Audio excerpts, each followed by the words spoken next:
देख्न सक्नुहुन्छ गाइज दाइको पारा। हाम्रो बहिनीले यहाँ म्याचिङ गाडी बार्गेनिङ गर्दै अब कहाँ जाने हामी कहाँ जाँदै हम हजुरलाई त्यो थाहा पाउनलाई पुरा भिडियो हेर्नुपर्छ। अनि अब हामी घरदेखि निस्किसक्यौँ, यो मेरो घर हो अनि हामी घरदेखि निस्किसकेछौँ है। यहाँको बाटो हो अनि हामी यो बाटोमा पुगिसके हम। हजुर देख्न सक्नुहुन्छ यहाँको बाटोको भ्यू। त्यहाँ हाम्रो हाइवे छ अनि त्यहाँ हामीले बस पक्रिन्छ, बसबाट अनि हामी त्यो ठाउँमा जान्छौँ। बाटोमा पुगिसके हम, बाटोको भ्यू आधी घन्टा हुन लाग्यो, बस अझै आएन यार, क्या लाग्यो। बजार पुगिसके हम, बजारको भ्यू। अब हामीले सामान किन्छौँ। अभी हामी यहाँ बजार घुम्दै हम, कपडाहरू कहाँ दामी दामी छन्, किन्न पैसा छैन, हेर्दै बसे हम, मजा आएर।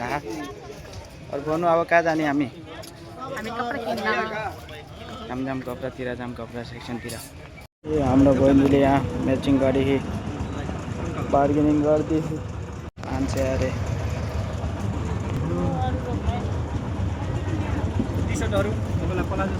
अरूहरू हेर्दै बहिनीले दर्शक दिनहरू। अब हामी नास्ता पे गर्न लाग्छौँ, घर गएर खान्छौँ। महँगो छ गाइज, अनि गर्मी नि भएर पनि नखाएको यहाँ बसेर अब घर गएर खानु भयो। यहाँको भ्यू देख्न सक्नुहुन्छ गाइज दाइको पारा। कोइन्स किन्न आएको तर दाइले चाहिँ यहाँ मौकामा चौका हान्दै गाइज। गर्मी महिनाको लागि ढुगा पङ्खा रोक न एकछिन, फरक छ क्या यहाँ। यो अब यो पनि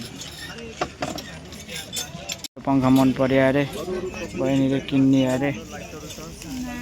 बजारको बाहिरको भ्यू र हामी जाँदै हम घर गन्छौँ अनि नास्ता ल्याइसके हम, नास्ता खान्छौँ अनि भेटौँला।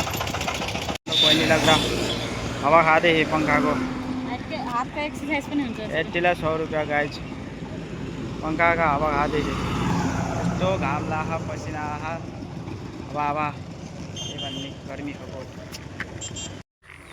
र गाइज हामी अब घर आइसके हम, घरको बाटोमा अर्को बाटो